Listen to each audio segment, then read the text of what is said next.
One friend writes, a question arises in the mind of a disciple that whether a Buddha, a Sadguru, knows all about his life and his struggles in life, and if he knows everything, then why he never tells the disciple about them? And why does he not save the disciple from these difficulties and hurdles? When somebody is with a Buddha, with a Sadguru, all his karmas of several lives segregate and come before him in this life itself and exhaust itself so that the journey ahead becomes easier. But this causes an increase in his difficulties and problems and makes life difficult. This is Shubh, a blessing, for else it will take ages and lives to sort them one by one. In the company of a Buddha, they may come massive, but the whole voluminous baggage will go once for all. Don't be afraid of the problems. They appear big when you look at them as big.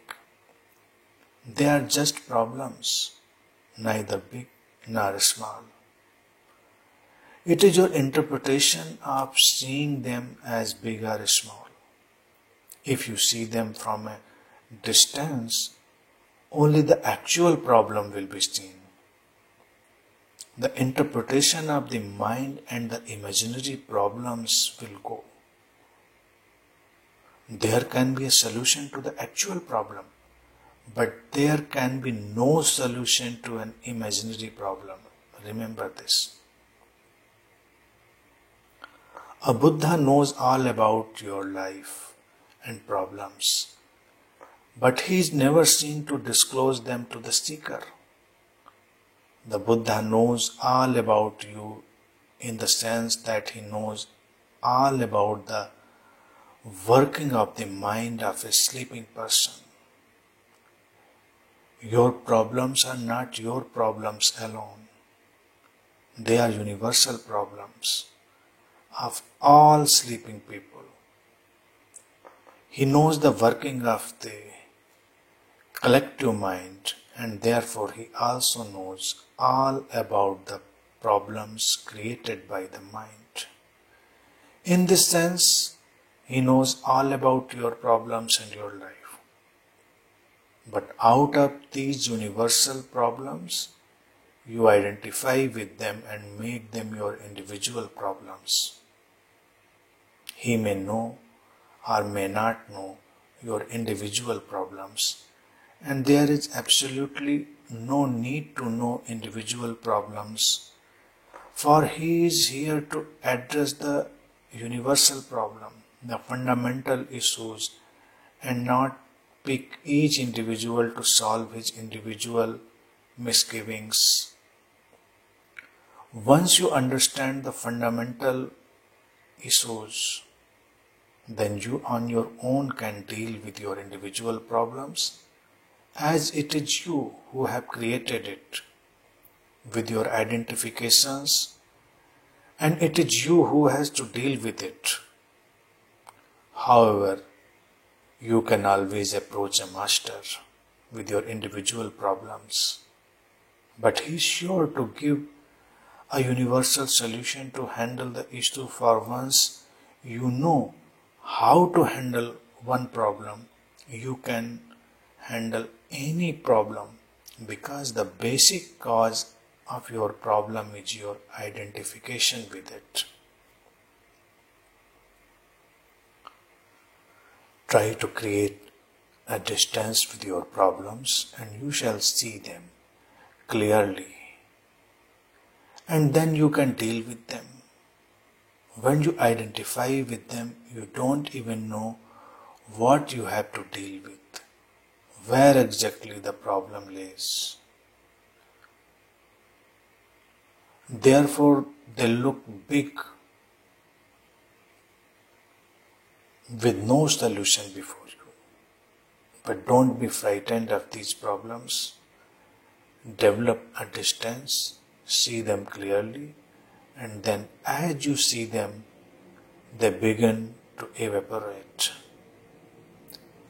The Buddha, the Sadguru, awakened one, points at the understanding and functioning of the mind, and as you develop this understanding, your problems get reduced and finally leave you. All your past karmas can be dissolved in one go if you stop your identification with them. Your karmas create pressure on you because you identify with them. Once you treat them as karmas happening in existence, their intensity and pressure on you decreases and they leave you. You need to understand that you do only that which can be done at that moment as per your evolution, as per your thoughts, as per your conditioning. And understanding at that particular moment, you have no choice to do anything other than what you do in one particular moment. Later, you may think that you could have done it otherwise, but no. You could have done it that way only because whatever were your circumstances, that moment made it happen in that way, through you. Once you understand this simple understanding, your burden of your karma is reduced and evaporates. Because now you know that it was an existential happening and it had to happen that way.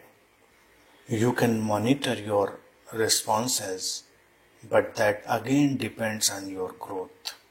So while in sleep, you cannot even choose your responses properly. Whatever you do and the way you respond shall create its result, and that you shall have to face. But they are never big enough when you know that it is your response that is responsible for it, and then you begin to wake. You can choose your responses wakefully. Moreover, when you understand that it is not entirely your doing, then gradually the feeling of individual doership is also gone, and with that, your burden of individual karma reduces. Once the individual doer does not exist, then how can there be any individual karma? Then everything becomes existential happening. You are just a medium through which something is being executed. When a person is sleeping, you cannot make him understand. Understanding will come with the waking. A Buddha or a Sadguru knows that you are in sleep, so he does not guide you in sleep. He tries to wake you up, and once you are awake, you need no guidance, as you can see for yourself.